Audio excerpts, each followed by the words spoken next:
presentarles el programa del evento. Vamos a tener las palabras de bienvenida por parte del viceministro del Ministerio del Ambiente. No podrá estar lamentablemente, entonces viene Laura Avellaneda, que en un momento la voy a presentar. De ahí sigue una presentación introductoria sobre mecanismos financieros para la adaptación al cambio climático por parte de Javier Roca, el director general de Asuntos de Economía Internacional, Competencia y Productividad del Ministerio de Economía y Finanzas, seguido por una presentación sobre políticas sectoriales como soporte para mecanismos de financiamiento climático, a cargo del viceministro de Políticas Agrarias del Ministerio de Agricultura y Riego, César Sotomayor, seguido por unas presentaciones cortas de diferentes países.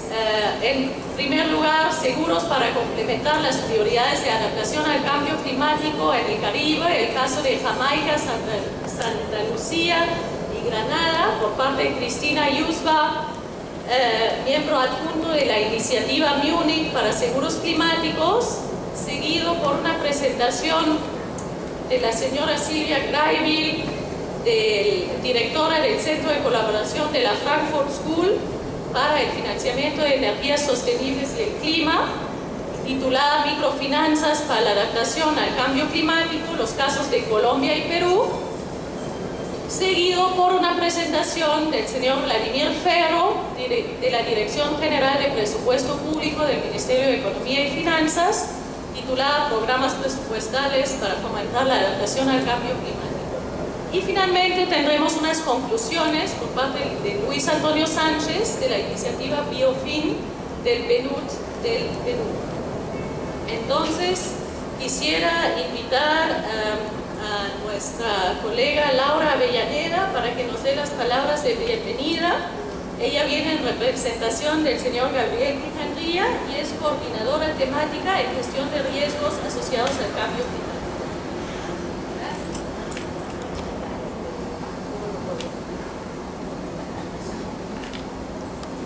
Bien, buenos días. Gracias a todos por su participación. En nombre del Ministerio del Ambiente, una vez más, la más cordial bienvenida. Gracias al viceministro de Minagri, que ha podido acompañarnos en esta oportunidad también, y a los demás panelistas, como el Ministerio de Economía y Finanzas. Creo que es una muy buena oportunidad para discutir estos temas.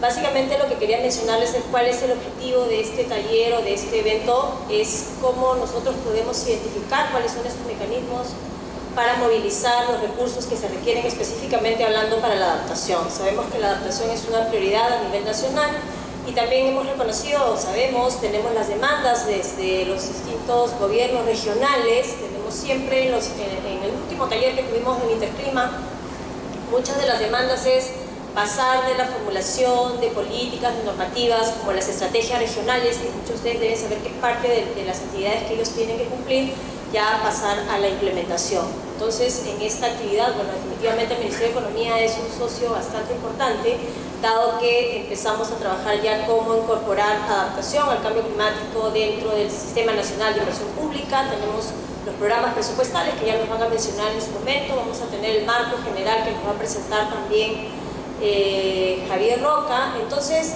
todas estas cosas que se vienen dando es, en verdad, en respuesta a la necesidad de conocer cuáles son esos fondos que podríamos ir generando. Bueno, el día de ayer, no sé si ustedes han tenido oportunidad de escuchar lo que declaró el presidente de la República, de que el Perú va a aportar al Fondo Verde del Clima, junto con Colombia también.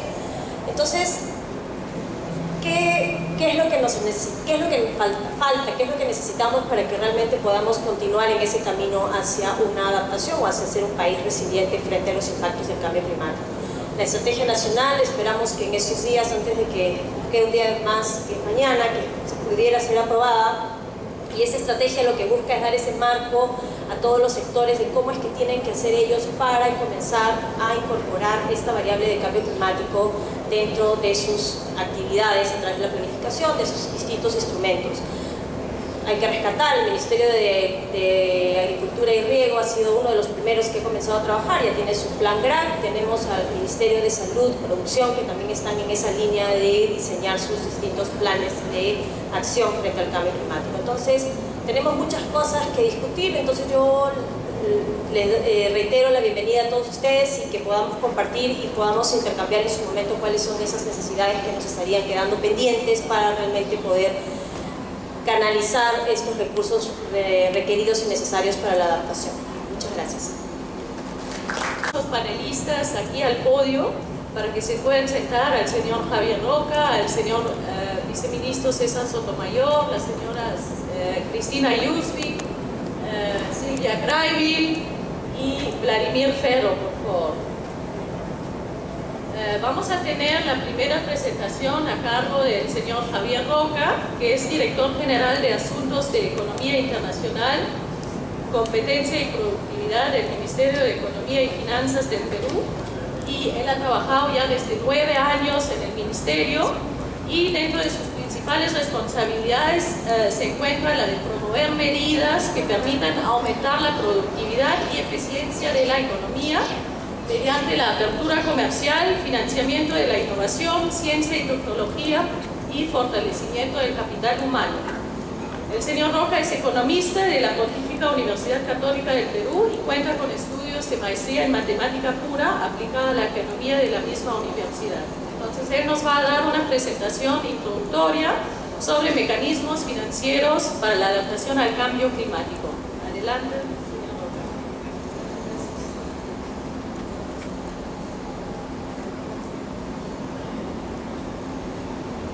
Buenos días con todos. Es un placer estar acá un poco para mostrar qué es lo que estamos trabajando en el Ministerio y un poco cómo entendemos los conceptos de adaptación y cómo esos conceptos de adaptación que se vienen negociando acá al costado en la COP podrían de alguna forma implementarse desde el lado financiero y desde la política económica. Cómo incorporar estos conceptos dentro de la política económica. En principio, cuando nosotros leemos la convención y leemos los acuerdos, la definición de adaptación es una definición muy interesante desde el punto de vista ambiental y técnico. Pero esa definición necesita de alguna forma volverse operativa desde el punto de vista de política económica. Hablar de adaptación, de protección de los ecosistemas, hablar de la protección de la forma de los nuevos escenarios climáticos, hablar de que tenemos que de alguna manera adaptarnos, valga la redundancia, a ese nuevo escenario, tiene que ser operativizado en instrumentos de política económica. Entonces, desde el punto de vista del Ministerio de Economía, lo que nosotros hemos tratado de hacer es aprender qué es adaptación, tratarla de operativizar y verla cómo esa operatividad entra desde nuestro punto de vista dentro de nuestros instrumentos de política económica.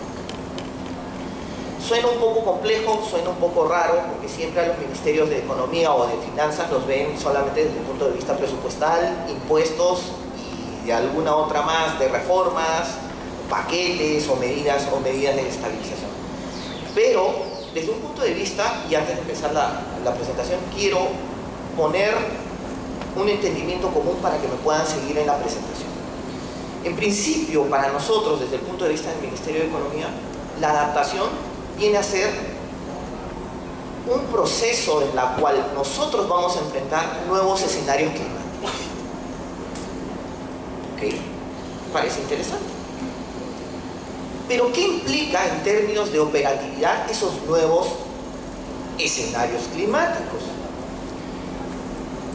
Desde el punto de vista de finanzas o de economía, implican dos elementos. Los escenarios climáticos nos implican riesgos en general y nos implican un nuevo proceso de escasez de productos o proceso de escasez en la economía. Si se dan cuenta, una definición ambiental la hemos tratado de bajar a una definición de política económica. Riesgos y escasez. Entonces, ¿riesgos en qué? ¿Riesgos sobre qué? Esa es la siguiente pregunta. Y son riesgos sobre 3 elementos que tenemos nosotros de ver. Riesgos sobre los bienes públicos. ¿Cómo que los bienes públicos? Los bienes públicos son patrimonio de la nación. Un nuevo escenario climático, imagínense, ejemplo, mayor ferocidad del fenómeno del Niño, implica que nuestro patrimonio nacional, nuestra infraestructura pública se vea cada vez más complicada. ¿Eso qué implica? Eso implica que como necesidad, como financista del desarrollo, nosotros debemos de tener una capacidad de respuesta ante ese nuevo escenario. Pero también implica riesgos sobre qué. Si estamos hablando de finanzas públicas, estamos hablando de ingresos y gastos. El nuevo escenario climático implica nuevos riesgos e ingresos, sí. ¿Qué pasa si hay una inundación en el valle más productivo del país? ¿Qué va a pasar con las exportaciones? ¿Qué va a pasar con los ingresos públicos? ¿Qué va a pasar con las transferencias a los municipios? Van a caer. Segundo elemento de riesgo, implica gastos. ¿Cómo que gastos? En este mismo ejemplo, una pérdida del potencial del valle de mayor producción, de exportación del país, implica que nosotros tenemos que poner 2 elementos. Recuperar la infraestructura pública, hacer nuevos sistemas de prevención y de alguna manera aliviar el problema del riesgo general. Y eso implica que la variabilidad de nuestros gastos van a ir aumentando. Desde el punto de vista del patrimonio, ya les dije, los riesgos aumentan. Nuestro patrimonio tiene que cubrirse ante esos nuevos riesgos climáticos. Entonces ese es el primer concepto. La adaptación nos trae problemas de riesgo, tanto para ingresos, gastos y patrimonio. Y el segundo elemento que trae es escaseces relativas. Ya lo estamos viendo, disponibilidad de agua va a ser cada vez menor. Deshielo en un proceso mucho más acelerado del que nosotros teníamos. Pérdida de recursos naturales mucho mayor. Entonces eso implica otro tipo de política de uso racional de los recursos. Va a sonar un poco raro, pero ahí ¿qué rol juegan los mecanismos del mercado para mejorar el uso eficiente de los recursos y una gestión racional de los recursos hídricos, por ejemplo? Entonces, desde el punto de vista de política económica hay 2 grandes ramas: el riesgo y la escasez. Y ahora, ¿cómo esto se soluciona? Si ustedes ven, desde el punto de vista del riesgo, aparecen los mercados financieros como una solución para mitigar, transferir y aliviar riesgos. Hablamos de instrumentos de seguro, hablamos de instrumentos de fondos de contingencia, hablamos de instrumentos de préstamo de contingencia, etc.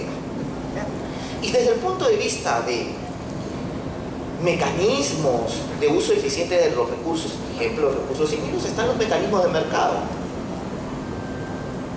Corrección de los precios del agua, corrección de los precios de la tierra, corrección de ciertos niveles de precios que van a hacer que las fuerzas de oferta y demanda puedan generar un uso eficiente de los recursos. Entonces, mi presentación va a estar relacionada sobre el primer punto: adaptación vista como riesgo, por lo tanto, instrumentos y mecanismos financieros para mitigar este riesgo. No estoy tocando acá la segunda parte del problema de la adaptación, que es escaseces relativas y cómo eso se corrige. Que eso podemos discutirlo en otro momento. Entonces, en principio,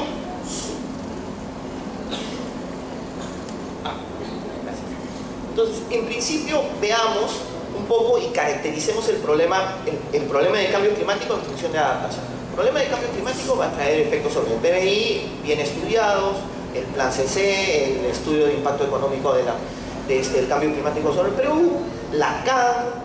Todo el mundo ha hecho unos estimados. Variables desde el punto de vista de impacto, pero al final es una tendencia. El impacto del cambio climático nos va a generar efectos sobre el crecimiento económico, sobre el bienestar de las personas y sobre el ciudadano común. Por cualquier tipo de canal, ya sea por escasez, ya sea por pérdida de infraestructura, ya sea por mayor contaminación, siempre hay un impacto. Segundo, los costos. Una economía tiene que tener mecanismos de alguna forma para llevar esos impactos. Y esos impactos son a través de los costos. Entonces, variablemente los impactos superan fácil 10 a 20% de nuestro PBI actual. Es decir, en términos económicos tendríamos que estar creciendo a 13-14% para que dentro de 5 años podríamos tener un fondo lo suficientemente grande como para cubrir estos costos. 13-14% en la historia, hay pocos países que han crecido a ese nivel. 13-14% casi lo hemos crecido en el 1997 por ahí, pero en un solo año. Ahora estamos preocupados porque estamos creciendo de 7 y bajamos a 4. Y ahí es parte de las negociaciones, ¿sí? Parte de los costos tenemos que estar de alguna manera distribuyéndolos entre todos. Este es un bien común, es un bien público que tiene que ser compartido entre todos. Entonces, los efectos de los cambios climáticos son millonarios para una economía en crecimiento, afectan a la población y nos generan impactos en el PIB. En términos económicos, otra vez vuelvo a repetir, nos focalizamos en riesgos. ¿Y por qué en riesgos? Un ejemplo.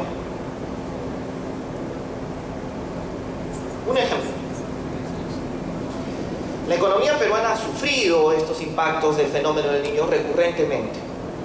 Supongamos y hagamos un ejercicio académico.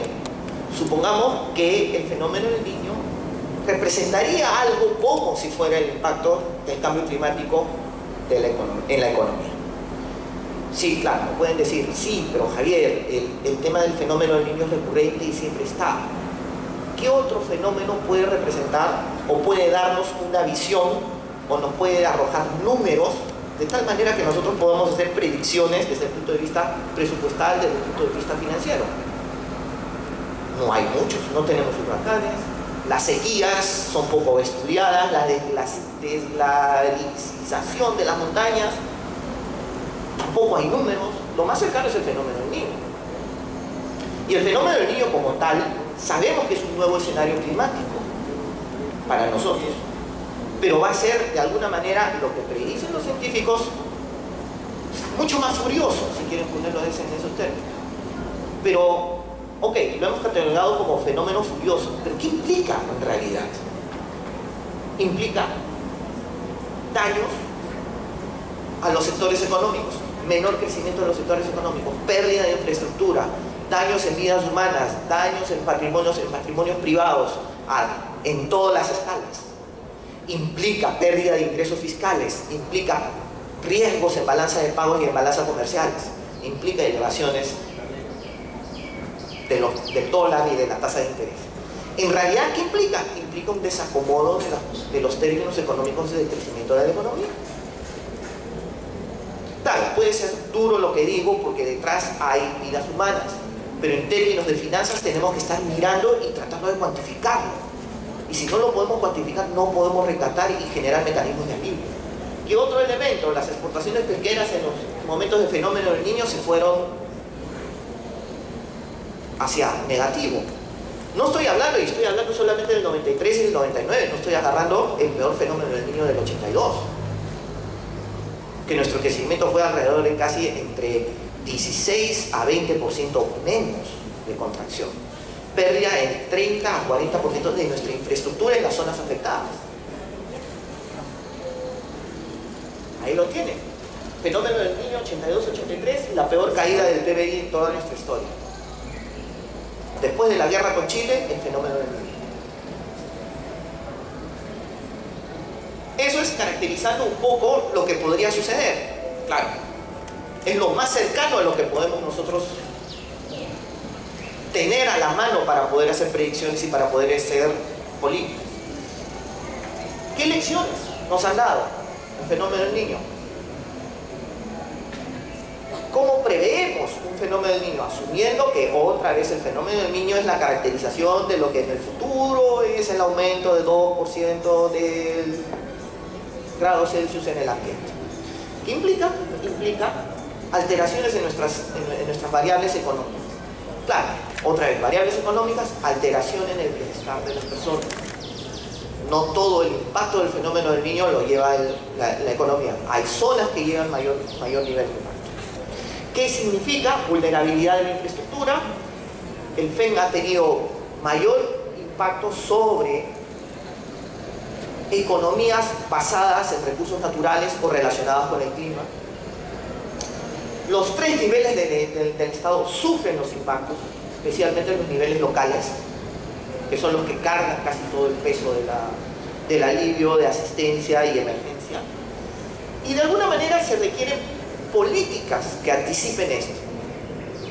Si bien es cierto, nuestras predicciones pueden llevar a tener predicciones sobre las variables económicas, lo que nosotros tenemos que hacer es anticiparnos a ese nuevo escenario. Mayor continuidad de heladas, mayor continuidad de sequías, mayor continuidad de flujos de agua, mayor nivel de pérdida de glaciales, pérdida de campos, etcétera, etcétera, etcétera.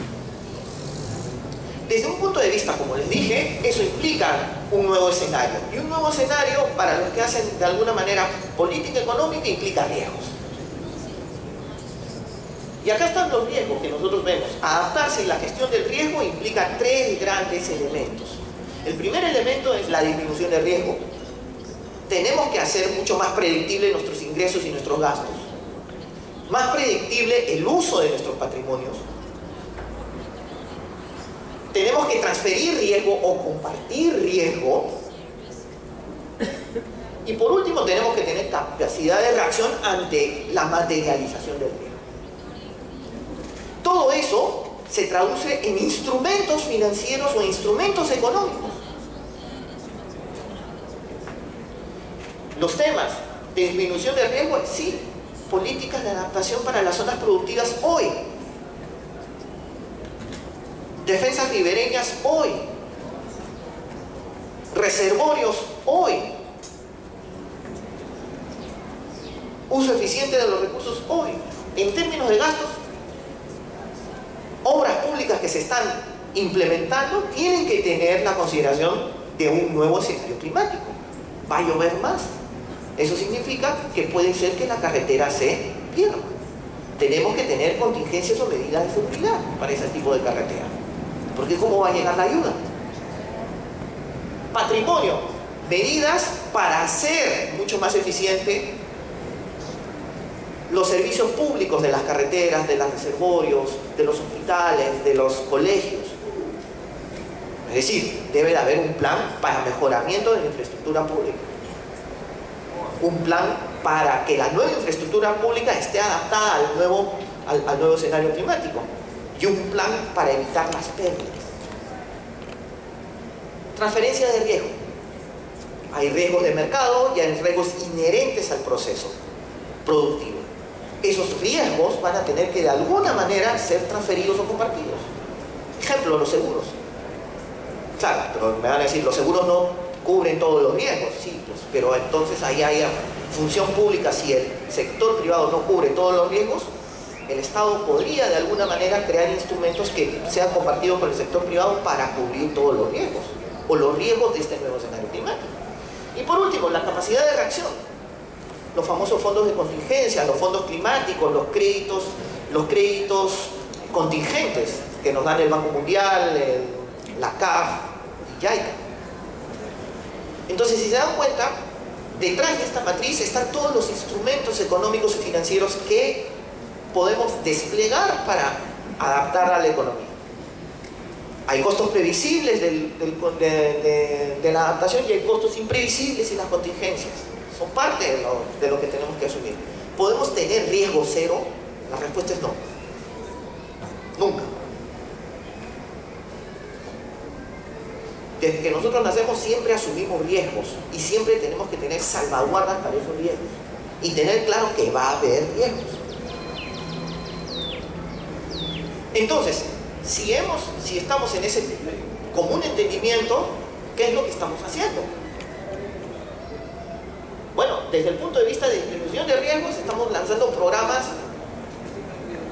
de alguna manera que buscan adaptar o mejorar las condiciones de las zonas productivas para que puedan recibir de mejor forma el impacto de cualquier nuevo escenario climático. El programa Mi Riego, los proyectos Chavimochic, Majes, Olmos. Entonces, proyectos que estamos poniendo en práctica que tienen esa condición de adaptar a nuestro sector productivo relacionado con el clima de una mejor manera, mucho más eficiente. Pero también, como hemos visto, tenemos que poner la nueva infraestructura pública y el mantenimiento de la infraestructura pública a ese nuevo escenario.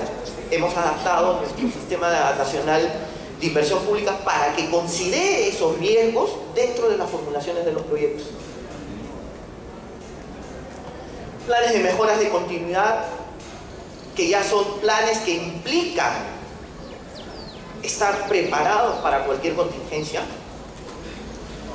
bajo la modalidad PPR, porque una de las cosas que nosotros tenemos dentro del Ministerio de Finanzas es que vamos a bombear recursos hacia los programas, pero necesitamos que los programas estén adaptados contra el principal objetivo, que es adaptarse.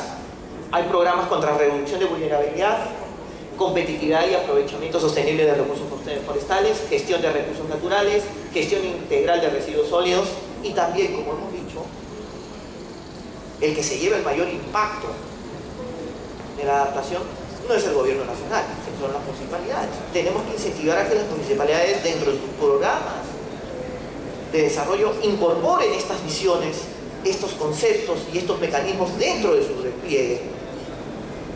Programa de incentivos presupuestales. Todo esto se traduce ya sea en obras o en infraestructura. En temas de transferencia de riesgos, tenemos que salir a cubrir y a transferir riesgos de que el sector privado de alguna manera no está dispuesto a asumir y que el Estado debe coberturar riesgos, como el seguro agrícola de catastrófico, que es uno de los principales elementos que estamos desplegando para poder de alguna manera compartir el riesgo. El riesgo lo comparte el privado con el Estado. Y el privado no hablo de los bancos, no hablo de los seguros, hablo de los agricultores con el Estado. Y por último, desde este punto de vista de reacción, tenemos que siempre estar preparados. Tenemos que tener planes de contingencia. Tenemos que tener mecanismos para asumir estos riesgos cuando se materialicen. Planes de incorporación de división de riesgos en el Ministerio de Economía para que se vaya evaluando todos estos riesgos. Implementación de programas presupuestales y de leyes para gestión de riesgos de desastres.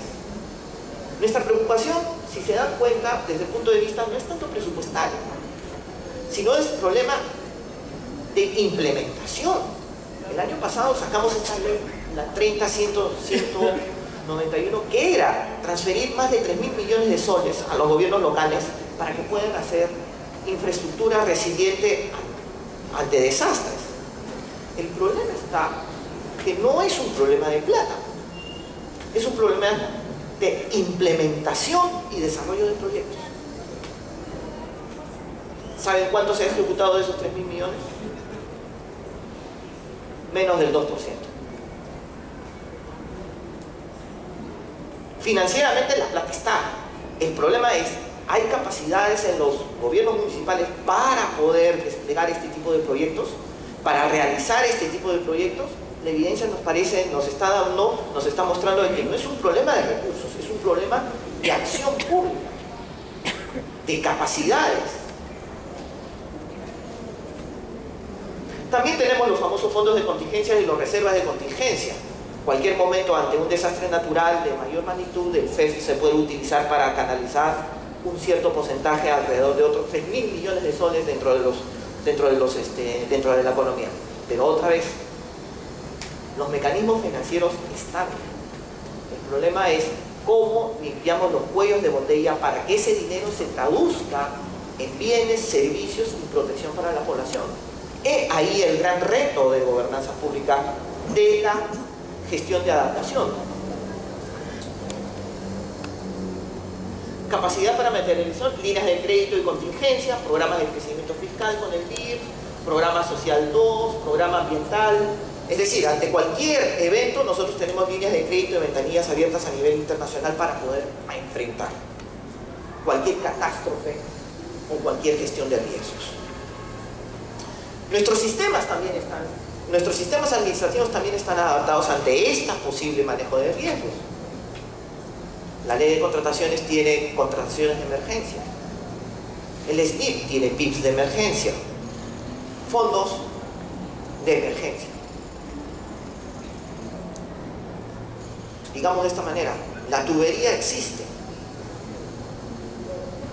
La pregunta es, ¿hay los planes de gestión de riesgos en estos? Es uno de los elementos que nosotros nos dimos cuenta y que lo pusimos en el plan de incentivos a la gestión municipal. Ok, el dinero y la canalización de fondos existe. Ahora, ¿cuáles son los planes? Los municipios han estado realizando sus planes de gestión de adaptación ante el riesgo. Con esos planes ya tenemos casi buena parte de los problemas cubiertos y anticipados. El problema es el despliegue. Entonces, desde el punto de vista financiero, desde el lado público, recursos hay, canales hay. Lo que nos falta es la capacidad de estar en nuestros diseñadores de política y de implementación de política pública a nivel local y a nivel regional, concientizando que esto es un elemento muy importante en sus planes de desarrollo, que deben de estar priorizados dentro de sus planes de desarrollo. Entonces, en resumen, y para acabarlo, recordemos, adaptación viene a ser riesgos. Riesgos implica instrumentos financieros. Si se materializan estos riesgos, la sostenibilidad macroeconómica y la sostenibilidad de crecimiento y el bienestar de las personas inmediatamente se reduce. Y eso esperamos que no suceda así. Pero en caso se presente o en caso que ese nuevo escenario que están prediciendo al 2030 nos vayamos acercando, implica que tengamos que tomar acciones. Y esas acciones las estamos desplegando en estos momentos con programas presupuestales, con programas de cobertura de riesgo, con programas de fondos de contingencia. En el corto plazo, crear nuevos mecanismos financieros es complicado. Lo más fácil es utilizar lo que se tiene y ver cómo se va adaptando estos instrumentos a esa nueva realidad. Por último,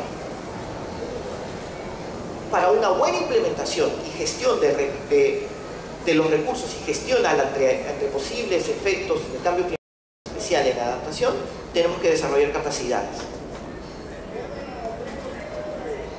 Podríamos decir, fondos y canales de fondos podemos acceder. El problema que nosotros enfrentamos ante un desastre, ante un proceso de adaptación, es justamente cómo implementamos estos proyectos. Cómo este concepto de adaptación o esta política de adaptación está dentro de los programas de desarrollo a nivel regional y a nivel municipal, que son los principales agentes, por así decirlo, que van a recibir el mayor impacto del cambio climático. Pero esto, si se dan cuenta, y para concluir, esto es una parte de lo que tenemos que hacer por adaptación. Mejorar nuestra infraestructura, sí. Mejorar nuestro financiamiento, sí. Mejorar nuestras capacidades de gestión pública, sí. Pero también tenemos que actuar en otras actividades. El cambio climático va a enfrentarnos a nuevas escasez. Los glaciales se están disminuyendo. En términos económicos, los glaciales se están haciendo más escasos. El agua se está haciendo más escasa. Y ese es otro tipo de política que ya no es una política financiera, sino es una política de eficiencia y de uso racional. Que si nosotros queremos entender desde el punto de financiero, muy bien, en la adaptación es financiero, infraestructura, perdemos el otro lado de la moneda, que es la gestión eficiente de los recursos que ante el cambio climático se van a hacer más escasos. Y una política, y una buena política económica, financiera, de adaptación, implica que estos dos elementos se conjuguen. Se conjuguen de tal manera de mejorar el uso eficiente de recursos y tener infraestructura para el manejo eficiente de los recursos. Espero un poco haberles transmitido cómo dentro del Ministerio de Economía y Finanzas pensamos este concepto y tratamos de implementar y operativizar el concepto de adaptación. Muchas gracias.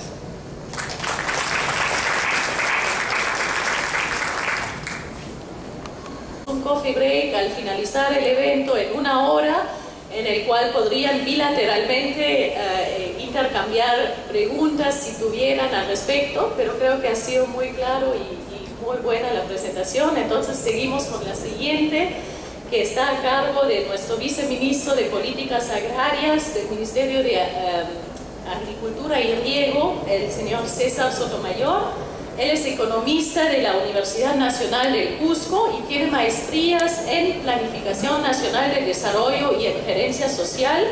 También se ha desempeñado como director ejecutivo de diversos proyectos y programas, como por ejemplo el Fondo de Cooperación para el Desarrollo Social FONCODES, también el Instituto de Manejo de Agua y Medio Ambiente IMIA, y también Agro Rural. Entonces, adelante, señor Sotomayor, por favor. Un aplauso.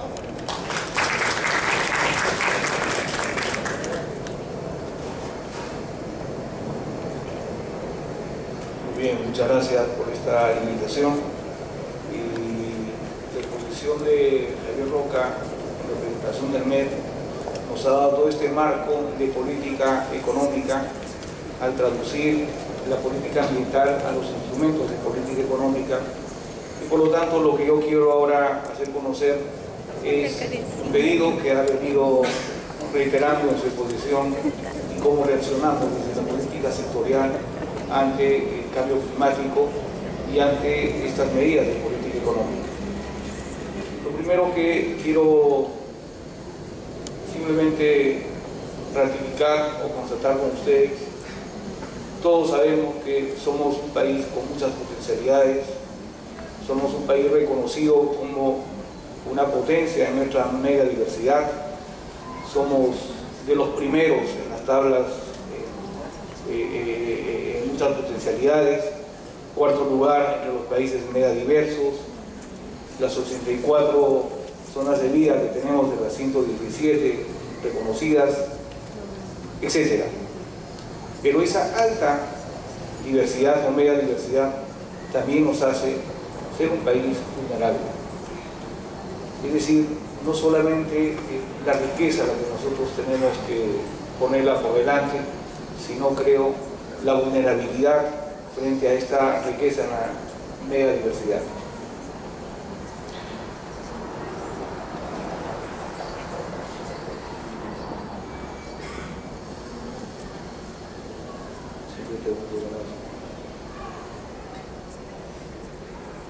Muy bien.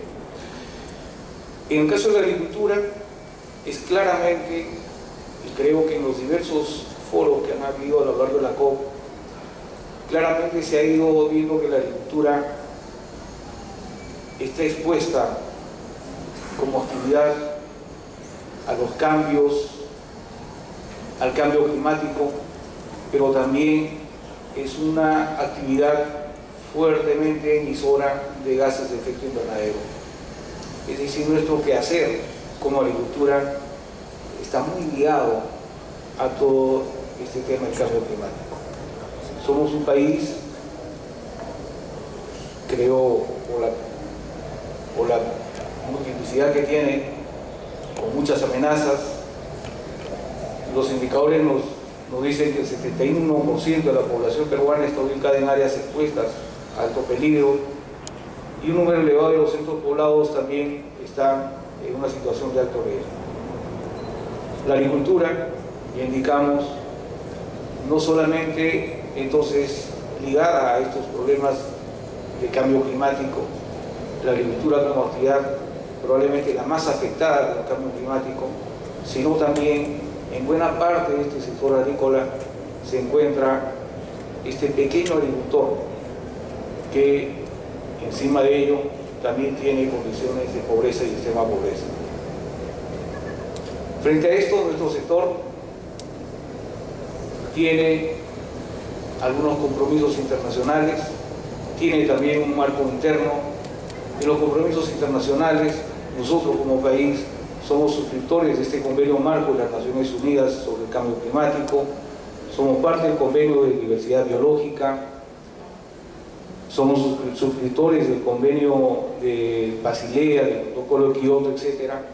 y también últimamente como ministerio poniendo en marcha un convenio con el gobierno alemán a través de la GIZ para el proyecto Clima, Agro y Transferencia de Riesgo, tema que nos trae a esta exposición. Pero nuestro marco normativo interno también nos muestra que estamos haciendo acciones frente al cambio climático. Tenemos la Ley de Forestal y Fauna Silvestre, tenemos un decreto supremo sobre la Estrategia Nacional de Seguridad Alimentaria y Nutricional que va hasta el 2021. Hemos aprobado nuestro plan de gestión de riesgos y adaptación al cambio climático. Nos alegra con un momento que nosotros desde hace unos años tenemos este plan de gestión de riesgos y adaptación al cambio climático conocido como Plan GRAC. Hemos ratificado la conformación de un grupo de trabajo técnico de seguridad alimentaria y cambio climático, etc. Nuestra política sectorial frente a este cambio climático tiene objetivos muy claros. Nuestro objetivo de elevar el nivel de competitividad del sector agrario se hace en el marco del desarrollo sostenible y también en el marco de la inclusión. Casi el 65% de nuestras inversiones están dirigidas a este pequeño agricultor, conocido también como agricultura familiar. Los pilares de nuestro desarrollo agrario son 4: gestión, competitividad, inclusión y sostenibilidad. Y este es el elemento que nos articula con el cambio climático. Sostenibilidad, que tiene como objetivo lograr el aprovechamiento sostenible de los recursos naturales, agua, suelo, cobertura vegetal, y con 2 políticas específicas. Una conducida a trabajar temas de adaptación y mitigación frente al cambio climático, y la otra de promoción para la gestión del riesgo en la agricultura. Nuestras orientaciones de política básicamente están dirigidas a reducir la pobreza, a contribuir a la conservación y el aprovechamiento de recursos sostenibles de los recursos naturales y a buscar mecanismos de financiamiento para fortalecimiento de capacidades y transferencia y desarrollo de tecnología. Estos convenios que el Ministerio de Agricultura tiene con la cooperación internacional, que nos va a permitir, por ejemplo, poner a partir del siguiente año en marcha un proyecto de recuperación de andenes. Como nosotros sabemos, el Perú tiene aproximadamente 500.000 hectáreas de andenes, de las cuales el 70% están en uso, pero obviamente uso en condiciones de baja tecnología, pero con una riqueza: es la transmisión intergeneracional de diferentes técnicas de manejo de estos andenes que el Perú tiene que aprender y tiene que potenciar. Es por ello que a partir del siguiente año, con apoyo del Banco Interamericano de Desarrollo, estamos poniendo en marcha este proyecto de manejo y recuperación de andenes, pero desde la óptica productiva, que nos permitirá trabajar en 11 regiones. Pero así como ello, tenemos convenios que también estamos ahora empezando, por ejemplo, uno con el Fondo Internacional de Desarrollo Agrícola para el manejo sostenible de la selva. Es la primera vez que el Estado está entrando con una propuesta organizada y sistemática para hacer recuperación de bosques degradados en algunas zonas de selva, principalmente en la zona de San Martín.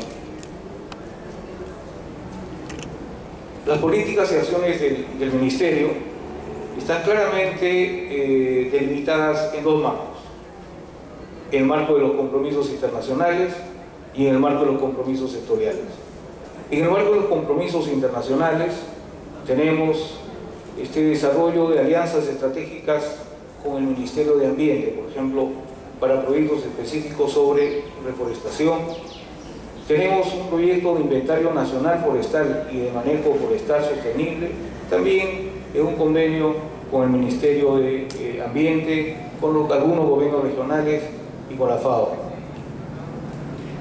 En el marco de esta COP acabamos de presentar 4 propuestas de mecanismos de mitigación, estas normas de mitigación conocidas como NAMAs, para el café, para el cacao, para la palma aceitera y para la ganadería.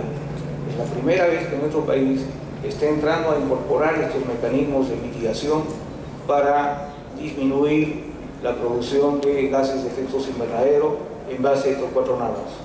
Es decir, esta es una tarea que más adelante significará la búsqueda de financiamiento, el financiamiento de parte del Estado y sobre todo el desarrollo de acciones conjuntas con gobiernos regionales y gobiernos locales.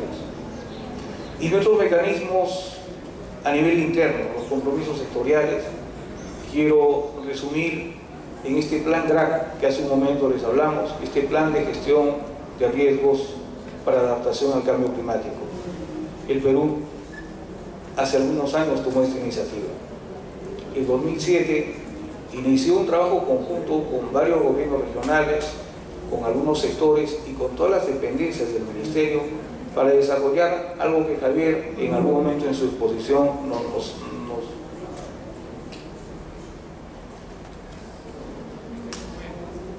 conocido como Plan DRAC, que en realidad necesitamos que se difunda mucho más. Este Plan DRAC que ha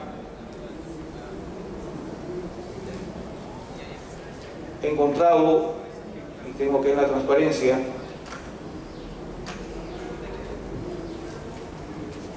12 cultivos en riesgo: papa, trigo, arroz, plátano, etcétera, maíz amiláceo, 3 crianzas que están expuestas a riesgos: vacunos, camelios, ovinos, 3 tipos de forrajes y 4 peligros permanentes: inundaciones, sequías, friajes y heladas.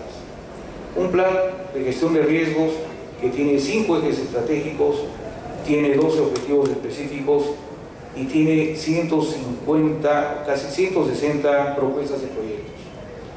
Proyectos, algunos que ya se están iniciando bajo este marco de los presupuestos por resultados, proyectos, otros que se están haciendo en alianza con la cooperación internacional y proyectos que también algunos gobiernos regionales los están poniendo en marcha.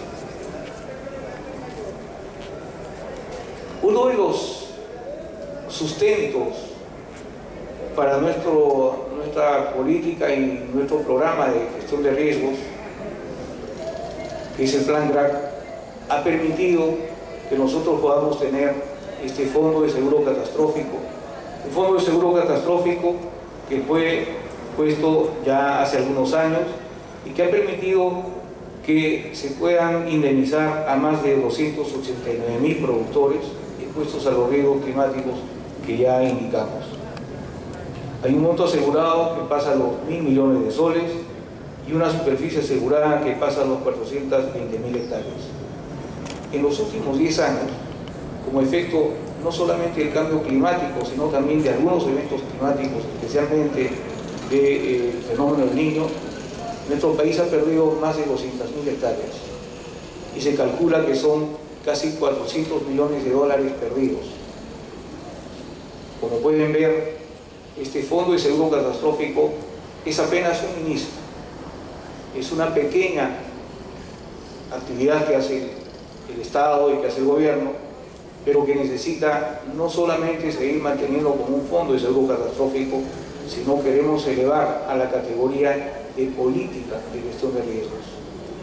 Nosotros creemos que los fondos que en este momento el Ministerio transfiere para los seguros, que son entre 30 y 35 millones de soles anuales, necesita mínimamente triplicarse y probablemente tener además una senda creciente para abarcar a más ámbitos, para tener mayor cobertura y obviamente también tener mayor cobertura de riesgos. En el momento nuestro seguro catastrófico cubre 13 tipos de riesgos y está aproximadamente en 11 regiones. Pero otra línea de financiamiento muy interesante en la que estamos nosotros empezando a trabajar es Agrobanco. Agrobanco que en el momento todavía tiene esta dualidad de poder hacer préstamos y canalizar financiamiento, actividades que en algunos casos sin proponerse está también alterando el medio ambiente. Pero vamos camino hacia hacer un banco verde. En este momento Agrobanco está aprobando los lineamientos y acciones que permitan convertir a esta entidad certificada para poder captar fondos verdes. Estamos en ese trabajo Y actualmente también estamos trabajando en la suscripción de convenios de cooperación con instituciones como la Agencia Francesa para el Desarrollo y la cooperación alemana con la GIZ, en particular en proyectos de reforestación. Agrobanco va camino entonces también a abrir una línea verde, una línea que pueda financiar proyectos, como se llaman ahora, climáticamente inteligentes. Para terminar, quiero decirles que el Ministerio tiene dentro de sus ejercicios de presupuestos por resultados o programas presupuestales actividades dirigidas a atender la vulnerabilidad de nuestros productores frente al cambio climático. Creo que algo ya señaló también Javier, como por ejemplo este programa de reducción de vulnerabilidad y atención de emergencias de desastres, que permite, por ejemplo, que cuando los productores, sobre todo en las partes altas, son atacados por las heladas, por los friajes, por las nevadas, y que el capital que ellos tienen, básicamente camellos, es sencillamente atacado por estas nevadas, pueda ser repuesto con este fondo que nosotros acabamos de crear, que es un fondo de reposición por 5 millones que permite reponer alpacas muertas a este tipo de productores. Tenemos también el manejo eficiente de recursos forestales y fauna silvestre en un programa presupuestal, así como la reducción de la degradación de los suelos agrarios, esto bajo un enfoque cuenca.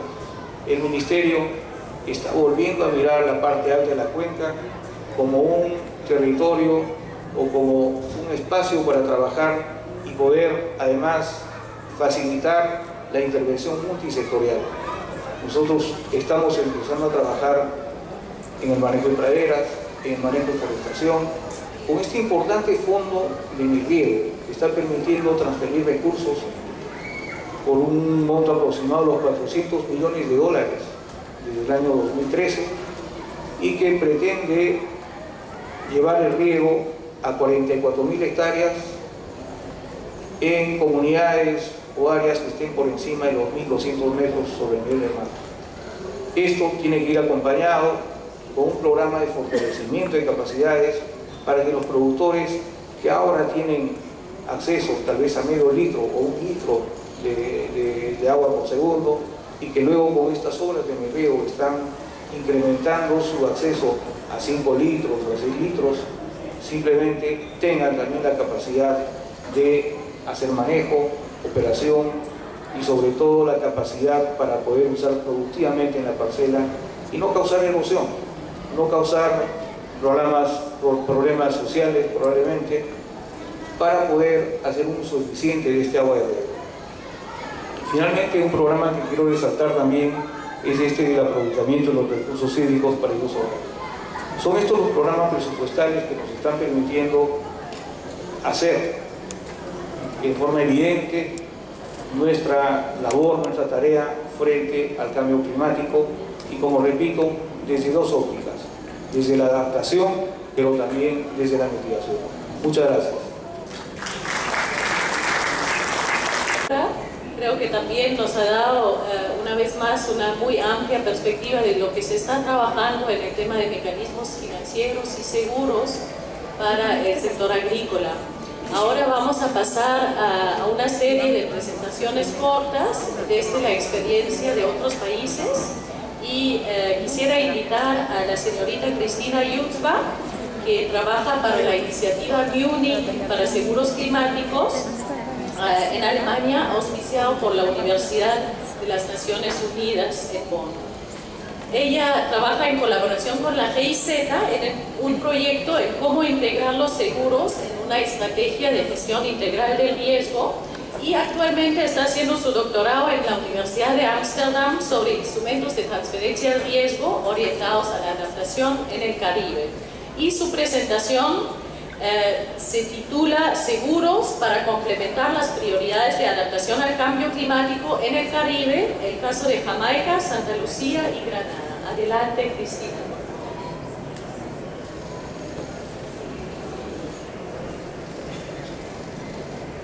La presentación va a ser en inglés, entonces los que necesitan traducción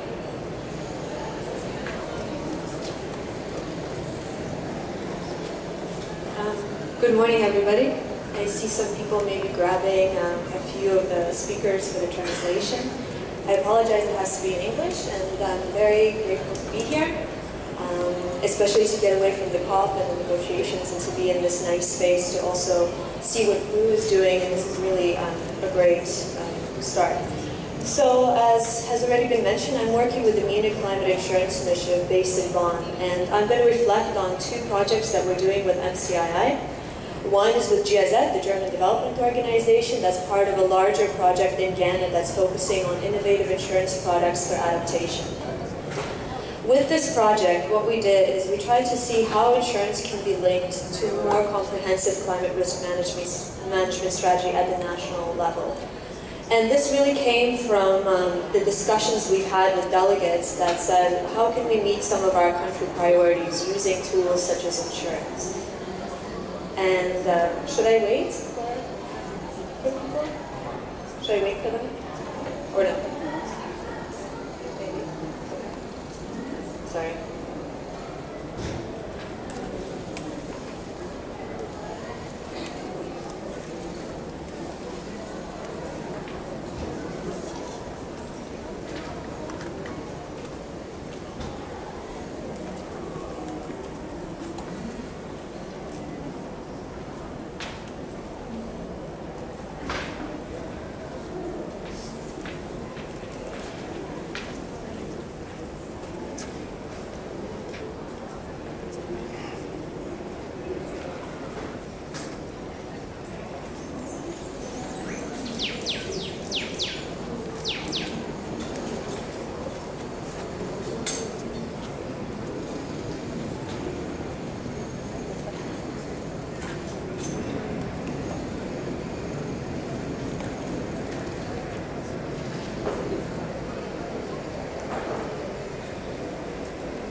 Okay, good. So I think most people have got their headphones, and I think there's another presentation followed by mine, which is also in English, so just bear with us. So going back to what the Munich Climate Insurance Initiative tries to achieve, it tries to bring the policymaking world and the things that we hear from the delegates, and we try to bridge that with the practical experience and with people actually doing work on the ground. So we work with also insurance companies, we work with NGOs, we work with adaptation experts, and we tried to see where does insurance fit in. We worked out 3 different scenarios under which insurance can possibly work. One was more at the community level, so using insurance to protect people's livelihoods. So whether it's to cover basic needs such as food, water, shelter, and for people to have some sort of an immediate funding to be able to bounce back after a disaster.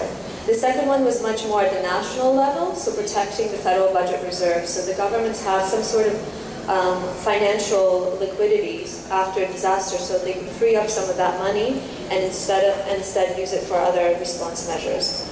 And the third was at the regional level. And this has to do with countries that don't have resources on their own to provide insurance, and they have to pull in with other countries to make it work. So things like the African Risk Capacity is one example, and CRIF, which is an example in the Caribbean. In this presentation, I want to highlight the livelihood protection example because that relates specifically to the Caribbean example, which I'm going to also highlight. So how does insurance fit into a more general, comprehensive climate risk management strategy? So working with our experts, we found that, of course, you need some kind of preconditions to already be in place in the country for insurance to work. And I'll go into detail what that looks like. What does the enabling environment look like in the country for them to set up such an approach?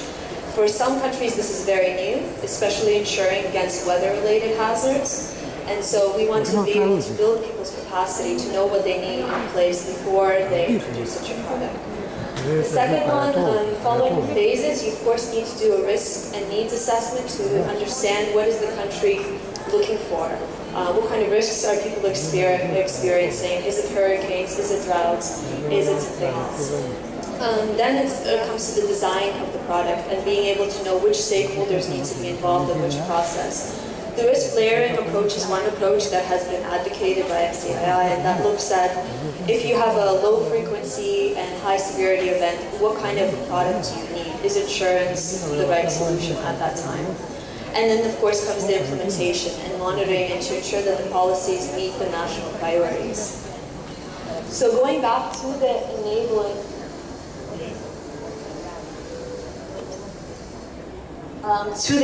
environment and what that looks like. So if you want to tie in insurance to a more broader livelihood protection strategy, you need a few elements to be in place, and you need to be able to constantly work with the governments in order to help build that. The first is you need to understand the risk culture of the country. So that includes what is the demand for these products. In the Caribbean, we first started with a demand study in the 3 islands where we wanted to introduce the product. And we saw what kind of existing risk management strategies are people using? Do they have the coping capacity to manage some of the risks that they experience? And what is the demand for these insurance products that we want to introduce in the country? Because we want to ensure that there's much more of a participatory approach as well with the people, that we're not just designing a product that people don't have any sense of knowledge about. You also need, and we hear this very often from the private sector, of course, is you need a good handle on the data. You need weather data that sometimes spans up to 20 years. And you need databases on the losses. So people like the insurance companies a lot of the times have very significantly good data on losses, such as the Munich Re NetCat service. They document losses all around the world, and this is also going to be important when you're trying to design an insurance product. The third part is the regulation and supervision, and I'll go back to that as a case study in Jamaica and what they've been doing with microinsurance products and how they've incorporated it into the National Insurance Act and what their hope is, what will happen with that. The other part is you need some kind of distribution channels that could reach the people so the product can be viable in the local area. You need some sort of a protection mechanism also for the primary insurer, so that could be reinsurance companies, that could be another government setup in the country, because otherwise sometimes these insurance companies, local insurance companies, cannot manage all of the risk on their own as well. And you need civil champions, and you need good parliamentary leaders that are able to push these products forward. We see this also in the Caribbean, that if you don't have people that drive this process forward at the public level and also the private sector, it doesn't really go anywhere. So I'll focus on that later. So going back to the Caribbean and the examples that we've had there, the Caribbean islands are experiencing different kinds of extreme weather events related to hurricanes. So that includes heavy windstorms, severe rainfalls, etc. And many of these subsistence farmers, low-income farmers, and others have really asked for, they need some kind of a product to be able to give them some time to be able to bounce back from such extreme events. Just yesterday we had a conversation with a man from Antigua, and he's part of a farmers cooperative, and he's told us that many of the farmers, after an extreme event, they lose a sense of dignity, they lose a sense of empowerment, and they need something that works. They're tired of having dozens of projects being introduced that just don't really lead anywhere. So we really have to focus on products that people can take up, and people can take up very easily. So the weather index insurance product that has been introduced in the Caribbean has been introduced in Jamaica, St. Lucia, and Grenada. And what it does is it uses an index, which is a proxy for people's losses. So instead of going out into the field and measuring the losses directly, it uses wind and rainfall in order to give people a payout once an extreme event happens. And so the benefit of that is that it's more of a generic product. So people can purchase it whether you're a farmer, whether you're a taxi driver, whatever you need, and you could also choose the type of coverage that you receive from this product. So whether you want to be covered for a smaller amount or a larger amount, and you pay based on what you need, and also what you have. And so working very... So we've been working quite closely with the regulators and also the private sector and trying to bring the two together so they have a discussion of how this product can be viable in the area. And what they've done is they've actually included the microinsurance and weather index insurance into the National Insurance Act in the three islands. And the Jamaican government specifically has signaled that insurance inclusion is part of the wider financial inclusion, and this is very important, that people that have not been able to participate before in the local markets can now participate. And so for them, this is a very positive approach, and it's a very good start. Also, people have been positive that in St. Lucia, it's triggered the first payout, so people have been able to receive some kind of money in last December after a big hurricane has been used, and they can use that money then to invest more into the farm or whatever they need. So the overall lessons learned is that we need to be able to collaborate between the public and the private sector to ensure that we devise a more comprehensive approach. That insurance can be a flexible tool, but it needs to be combined with existing tools that are already in place at the country level, and that we already have some positive examples, and that we need to continue to exchange those at events such as this and others, and to be able to document this process. Thanks.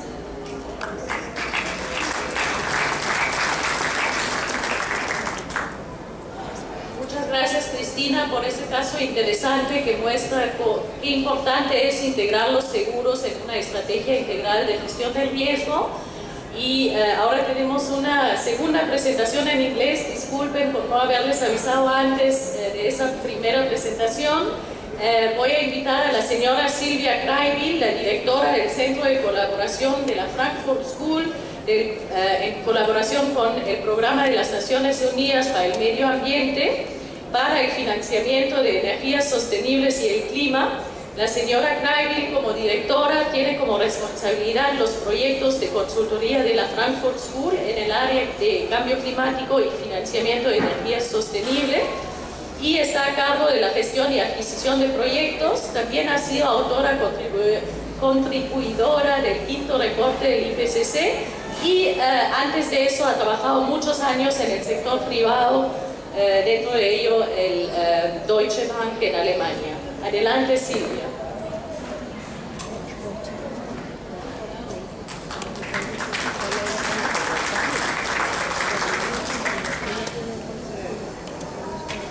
Yes, thank you very much, and I would like to apologize that also myself to give the presentation in English, but I hope that the problem with the translation of the headset is now solved. Many thanks for the kind introduction also of the Frankfurt School UNEP Center. To give you a little bit of background, the United Nations Environment Programme has in total 8 collaborating centers focusing on different topics, but always driving topics for the international negotiation and topics UNEP cannot cover on their own because knowledge is missing. We are the experts for climate finance, in particular private sector contribution to climate finance. The center is set up as a think and do tank, so we focus on research components, research activities, on education, but also implementation of progress, and I'm very happy that I can present one of our very important projects here to you today. Private sector finance is requested across all climate activities. Public sources are not sufficient to cover the finance needs, and that's the reason why I think the dialogue with the private sector has started many years ago. Currently, private sector finance is in particular relevant for mitigation action, and this is because mitigation is simply a bit easier than adaptation, and it's more homogeneous than adaptation actions. For mitigation, every financier has a clear picture in mind. It requires a higher front investment and then usually a steady return from production of renewable energy. Adaptation is way more complicated, and I would like to widen the field you have defined. It's not only risk and scarcity. No, in adaptation you also see new opportunities, and we can finance opportunities. So there's also an upside potential and only a downside. And this makes it even more complex for the private sector to understand this strange animal.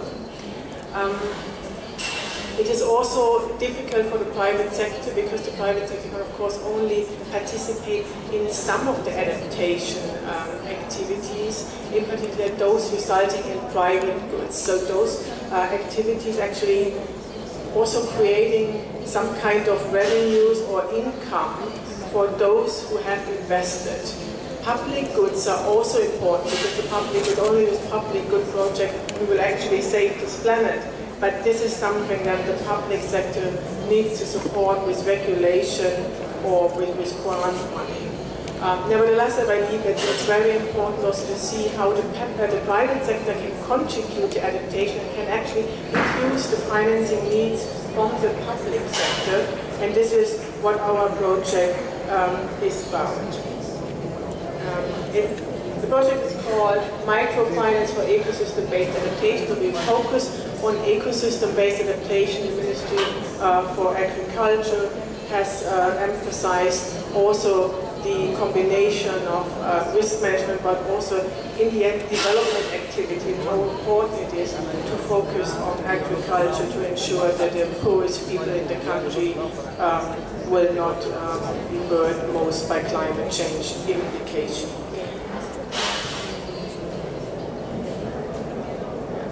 Microfinance for Ecosystem-Based Adaptation is a program which has been developed by the United Nations Environment Program and the Frankfurt School, and it is financed by the German Federal Ministry for the Environment. Our colleagues are currently very much involved in negotiation and nevertheless would like to convey their best regards. Usually they would attend such events, but they have other priorities today, and I think we all understand these other priorities. The program has started in 2012 and will work until 2017. The two pilot countries are Colombia and Peru. Of course, this is only a starting point, and we can hope that we can scale up the activities once we have generated sufficient lessons learned from this project also in other countries. The team, and we have Christoph here from the project team, and I'm sure that you will also be available for questions during the coffee break. Maybe you quickly stand up so that people can recognize you later on. So detailed question, you can always forward to Christoph during the break. The team currently works with 5 microfinance institutions in the 2 countries. And the focus is on the rural and peri-urban populations, so those who most likely is burdened most by climate change implications. You see the 3 strategic priorities: awareness raising. We heard also in the first presentation that it's not only about financing, but it's also a question of capabilities there for project implementation, actually project management. So awareness raising is very important. So you might ask the question, what's the role of microfinance in adaptation? So first of all, why are microfinance institutions that relevant? This is the more easier question. Because for the microfinance institutions, they serve the rural communities and they serve the most exposed people, so we want to work with them. But why does actually adaptation matter to microfinance institutions, or why were we in a position to win those microfinance institutions as partners? And there are 3 reasons for it. The first one is, it is the risk mitigation. Investing in adaptation actually reduces the risk on the balance sheet of microfinance institutions. We heard before that the risk in agriculture will increase. So this will in the end limit microfinance institutions to expand their business in agri-lending. If they want to continue to lend to agriculture, the agriculture sector, they have to focus on climate risk, and they have to mitigate climate risk either by insurances or even better by investing in adaptation. They can contribute that. The second thing is, of course, adaptation activities are capital intense, so we need financing institutions to contribute to such activities. And the third one, and this is something where I really very much appreciate the support of microfinance institutions, they already have this trustful relationship to end customers. So they are respected partners, and they can actually convey the message that adaptation is important, and they can help us very much in awareness raising. This is a little bit beyond the normal duty of a microfinance institution, but microfinance institutions have already proven that they can play a crucial role in improving financial literacy, and they are also willing to contribute in the case of adaptation.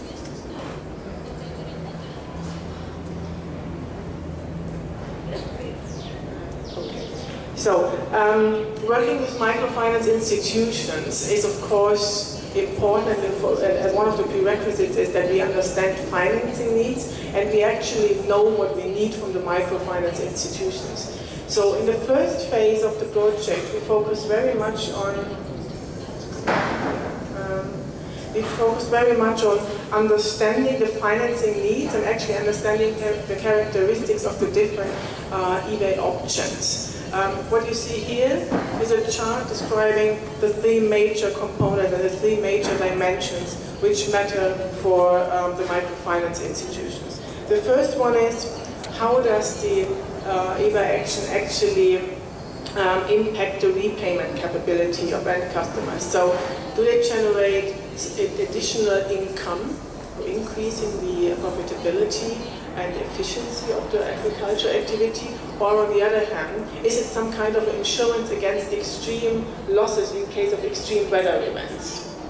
And the second dimension is then the capital intensity. Of course, MFIs face certain restrictions with regard to loan tenors, and we need to be aware of what the actual tenor requirements are for our activities.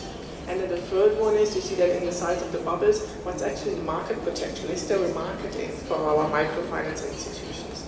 So we have clustered all the activities and make sure that we find the low-hanging fruits as a starting point for our microfinance institutions. So those who are somewhere between the yellow bubbles, these are the existing activities of microfinance institutions. And there are some. There are activities increasing the profitability of their business, of their activity, and not having a too intense capital intensity.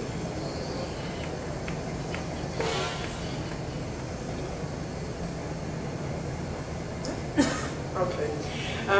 So the findings from the first phase are the challenge, and this is something relatively obvious. The first one is capital intensity, of course, increases. Something we recognize in nearly all climate action. So MFIs have to find out how they can offer also longer tenors in their products. Risk evaluation is crucial, but it's not only about the risk evaluation in the EBA options, but also understanding the risk involved in agricultural lending. And this is why the team started off with microfinance institutions, risk processes and risk procedures regarding to the agricultural lending. MFIs have to understand first what the climate change risk is, and then we can talk about adaptation. A focus has also been on awareness raising and capacity building, and of course also the coordination with the public sector. These are the results of the current results and the 5-year perspectives. You see already a good commitment, and I think this year is even more convincing. These are our 5-year commitments of the participating MFIs. We don't have those stakeholders today in our audience. We had an inside event with them yesterday, and I already said how much I appreciate this activity of the MFIs. This is their own commitment. This is commitment which was not triggered by regulation, not triggered by any grants, but only because the awareness was there, and they see that there is a potential to increase business, but also to reduce the risk in their portfolio. And I think the public sector representatives here on our panel, I can only stress that it's fantastic to see this private sector commitment, because this commitment can actually help to reduce your funding gaps. And I think it also demonstrates that the private sector can play a crucial role in bridging the gap here. They can play a crucial role in some components, certainly not in all, and we have mentioned many aspects where the public sector needs to be the front runner. But it's good to see that also the private sector, in particular in Peru and Colombia, has started initiatives on their own. Thank you very much.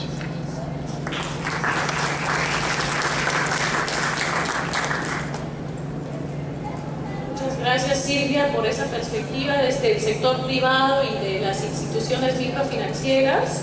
Ahora pasamos a nuestra última exposición a cargo del señor Vladimir Ferro, que trabaja en la Dirección General de Presupuesto Público del Ministerio de Economía y Finanzas, y él es experto en gestión del riesgo de desastres de esa misma dirección, ingeniero civil de la Universidad Nacional de Ingeniería, con estudios de maestría en gestión del riesgo de desastres de esa misma universidad. Su presentación se titula Programas presupuestales para fomentar la adaptación al cambio climático. Adelante. Un aplauso, por favor.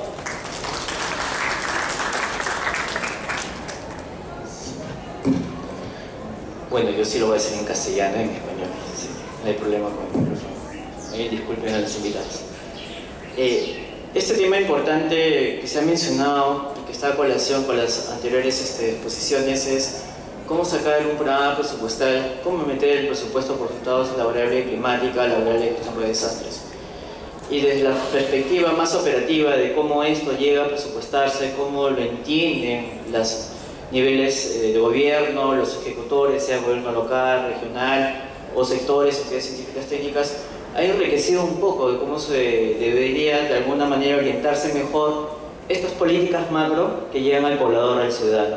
Y es cierto, o sea, el Estado no es el que va a cubrir todo el riesgo, ni va a hacer todo el tema de adaptación climática, pero de lo que sí hemos visto es, si el Estado no la tiene, al menos el camino claro, es bien difícil aterrizar o compatibilizar con las iniciativas de los privados o de los científicos o de los otros cooperantes que vienen trabajando en el campo. Entonces nos queda claro que debemos tener una idea clara de qué quiere como Estado en ciertos aspectos para que se produzca la sinergia tan esperada pues, con todos los actores que intervienen, ¿no?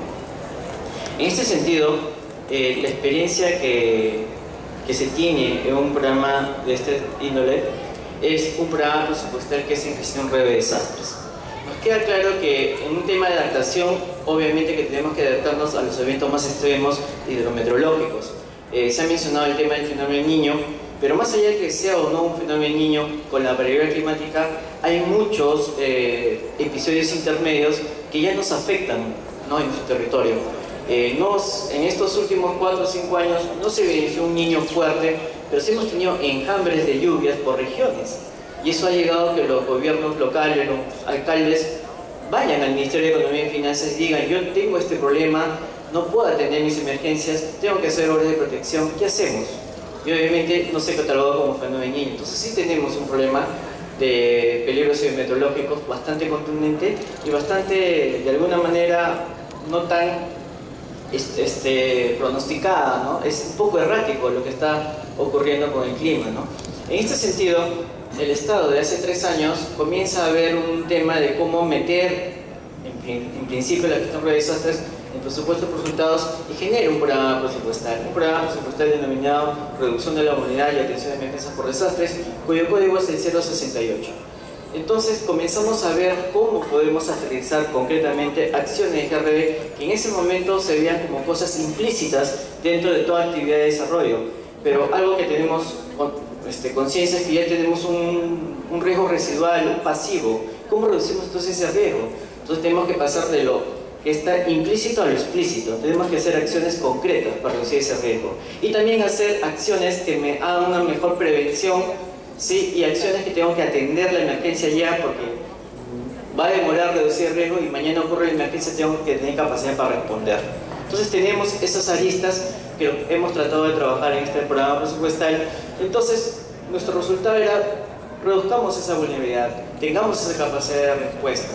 Y para eso, obviamente, que si definimos que hay que evitar menos estar expuesto a los peligros, de tener una mejor resistencia ante los peligros, tiene una capacidad una vez ocurrió la emergencia, entonces bajo esos 3 ejes ya tenemos que entender de que si yo no conozco mi riesgo, nadie, ni un científico técnico me lanza el mapa de peligros donde estoy yo exponiendo mi infraestructura o mis bienes. Entonces deberíamos garantizar esos estudios, ese monitoreo de peligros, que esos estudios sean parte de los planes de desarrollo, tanto territoriales como sectoriales, que se controle lo que estipula esos cambios del territorio, que sean intangibles, que se respeten, que las licencias de construcción, edificación tomen en cuenta el tema de los peligros para ser más severos a la hora de controlar y otorgar las licencias, que también se generen los servicios de protección, tanto para inundaciones, para deslizamientos u otros peligros que se puedan contener. También que se genere el tema de que la población tenga una propia cultura frente a los riesgos, una cultura de prácticas seguras, porque finalmente cuando ocurre la emergencia ese poblador dentro de las 48 horas o más, el que tiene que atenderse a sí mismo hasta que venga la ayuda complementaria por parte del Estado o del sector privado. También tenemos que tener capacidades para una alerta temprana. Muchos de los peligros nos ofrecen esa posibilidad de salvar vidas, por lo que entendemos que hay un tema de riesgo económico, pero lo que busca al menos la GRD, y tiene su propio sistema, el Sistema Nacional de Gestión de Desastres, es preservar la vida. Luego, ver si se puede o no tener recuperación del impacto económico por las estructuras que se pierden, sean públicas o privadas. Y finalmente, tener una capacidad para manejar las emergencias y que no sea una suerte pues, de buenos esfuerzos, pero no articulados, que finalmente no es ni oportuno ni eficiente el apoyo que se le puede dar a los que son afectados, damnificados o heridos o lesionados. Entonces, bajo ese esquema se armó este programa presupuestario. Visto así, en el papel, podríamos decir, bueno, sí está todo bien diseñado, pero detrás de esto es lo que se presenta en la siguiente lámina, que implica un gran reto. Es cómo articular bastantes entidades públicas que están asociadas a la gestión de desastres bajo un mismo camino. Quizás lo que nosotros debemos saber que en Perú lo más difícil es articular. Decir a todos los sectores queremos esto y que todos se pongan de acuerdo y den su granito de arena y compartan no solamente temas metodológicos, sino temas presupuestales. O sea, yo me comprometo a hacer tal actividad y presupuestar a esto. Hay que ser bien claros. Pueden haber varias necesidades, tanto de que se vea a nivel internacional y también sean políticas nacionales, pero para cada necesidad no vamos a estar generando nuevos presupuestos. Obviamente que en el Ministerio de Economía y Finanzas lo único que queremos, en gran parte, es articular todos los esfuerzos bajo un mismo concepto para poder priorizar recursos. No podemos dar recursos solamente de seguridad alimentaria, solamente mitigación anti-cambio climático, adaptación, GRD. Eso sería contraproducente. Deberíamos, o al menos buscamos, tener un mismo concepto que agrupe varios enfoques y que le digamos a tal sector, esto es multipropósito, puedes hacerlo. Entonces, hemos articulado hasta el día de hoy 19 entidades públicas que si uno se percata en esa gráfica que está a su mano derecha, está el tema de cómo se instala el tema del técnico, el que prevé la actividad, el de presupuesto que lo planifica y lo pone ahí para ejecutarlo un año, y el decisor político que finalmente es el titular de la política. Entonces, a veces pensamos de que el tema de la mitigación es un tema político, es un tema de consenso, pero la gran verdad es un tema técnico. Y mientras los técnicos no tengan claro qué es lo que se tiene que hacer, nada pasa desde arriba, porque son políticas que se aprueban pero que no se operativizan. Una vez que el técnico que trabaja en este programa presupuestal sabe qué es lo que hay que hacer, estandariza lo que se ha hecho en el campo, lo que han hecho los cooperantes, lo que han hecho las otras organizaciones por fuera del Estado, y ve la evidencia que eso puede resultar. Entonces, una vez que ya está tomada la decisión, cuáles son las actividades, lanzamos al de planificación del presupuesto, tenemos que presupuestar esto, dar metas financieras para alcanzar metas físicas. Y si estos son actividades nuevas que el sector no le estipulaba o que el nuevo titular del pliego, bueno, no lo tenía dentro de las prioridades políticas, ya sucede un tema más a nivel político, donde la PCM, como ser rector del Sistema Nacional de Gestión de Desastres, coordina pues con los titulares, los ministros o directores, para que esto se posicione más. Lo que hemos encontrado es que si no hay una propuesta técnica, las posibilidades o las oportunidades políticas no se pueden capitalizar. Entonces los técnicos tienen que trabajar frecuentemente en qué hay que hacer para que la decisión política diga, ya, acá vamos a dar los recursos. No al revés. A veces nosotros decimos, ya está la plata, pero no sabemos cómo lo vamos a gastar. Entonces se ha hecho un gran ejercicio. Si uno ve, tiene los científicos técnicos, CENAMI, IGP, IGMED, el tema de LANA, tenemos al CENEPRE, INDECI, están los sectores más estratégicos, agricultura, está vivienda, está educación, está salud y otras entidades que tienen que ver con la respuesta junto con el INDECI, el Ministerio del Interior y el Ministerio de Defensa. O sea, están articulados la gran cantidad. Si ustedes me dicen cuántos técnicos estamos trabajando acá, yo represento más o menos al trabajo de 70 técnicos repartidos en todos los sectores. Y ahorita ya están trabajando. No los puedo reunir todos en solo mesas, son 3 mesas de 20 personas cada uno, y ahorita estamos mirando cómo vamos a mejorar para el año 2016, porque ya está presupuestado para el 2015. Producto de esta articulación, ¿qué se ha logrado? Bueno, mayor asignación de recursos. Cuando empezamos a trabajar en este tema de GRD, ¿sí?, teníamos una asignación muy pobre de 65 millones de soles.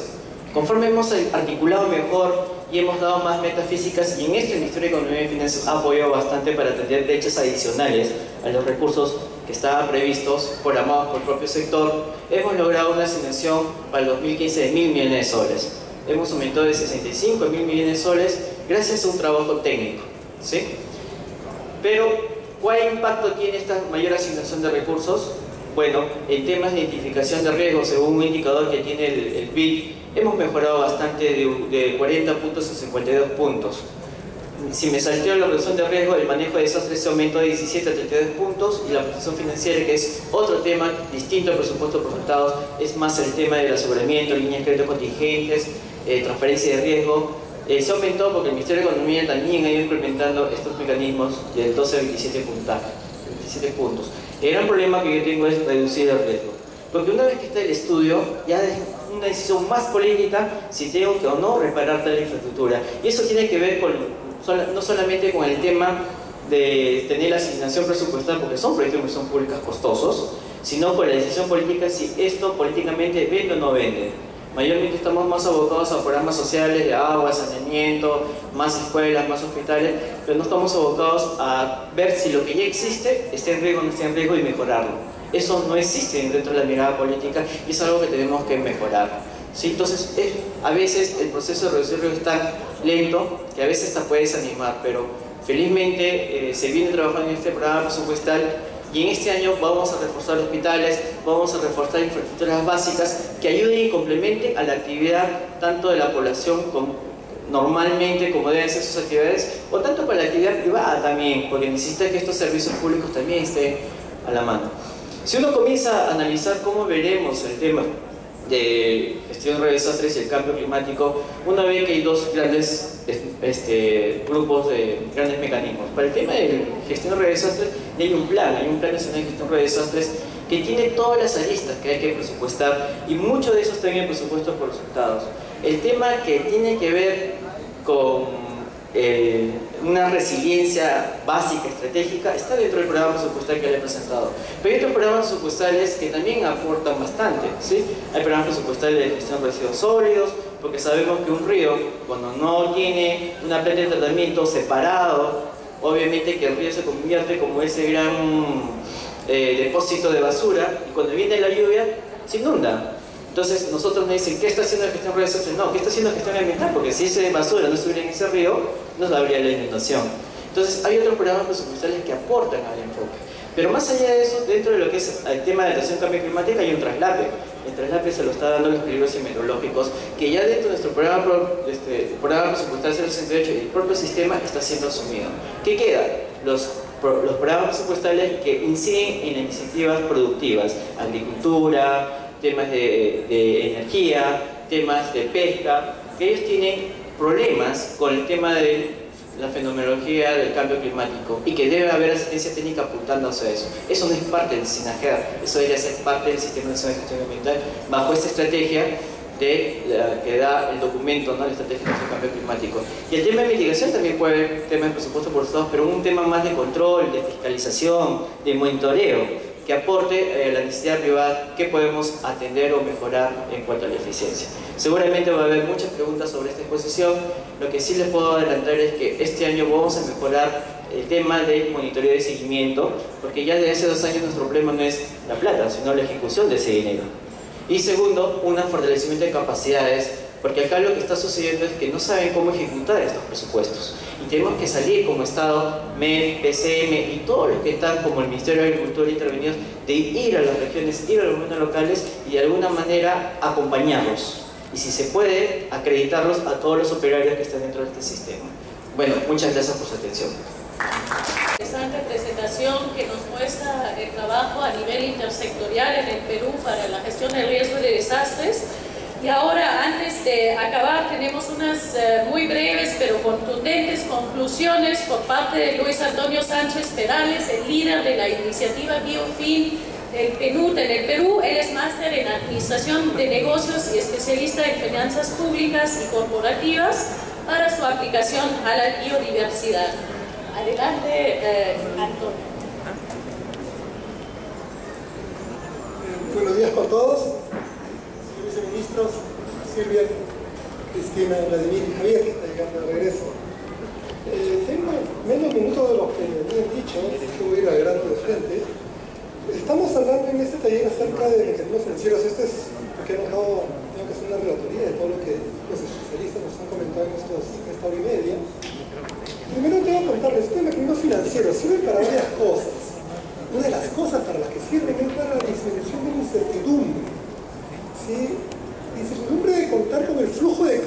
en el momento que lo necesitamos, luego del desastre, justo antes de la sequía, etcétera, etcétera.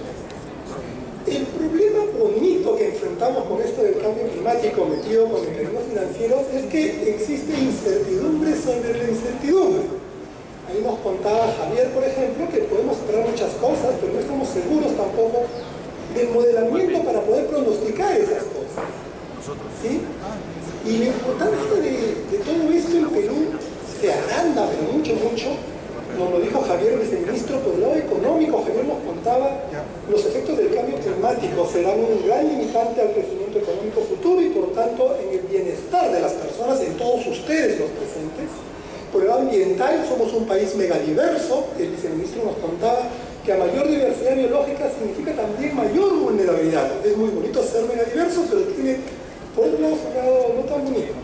Y en la parte social también el viceministro nos decía que el 71% de la población peruana está ubicada en áreas expuestas de alto peligro.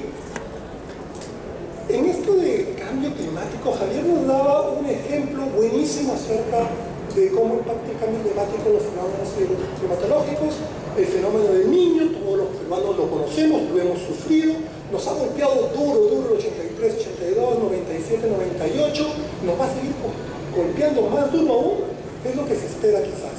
Con el cambio climático, ¿va a ser más frecuente? ¿Va a ser más intenso? ¿Qué tan más frecuente? ¿Qué tan más intenso? ¿Qué debemos hacer? La respuesta primera que ha tomado el Estado peruano, según lo que nos han explicado los especialistas, es tener políticas para hacer mitigación, políticas para de adopción también del cambio climático. Y bueno, justo el viceministro nos contaba, y también Vladimir, que tenemos políticas en el caso del sector agrario muy específicas. En el caso de Vladimir lo decía, tenemos un plan nacional de gestión de riesgo del desastre aprobado hace varios años, realmente, y es lo que estamos haciendo en Perú. Primero, bastante políticas, pero no nos quedamos solamente en ese plan o documento legal que lo aprueba, sino que vamos más allá.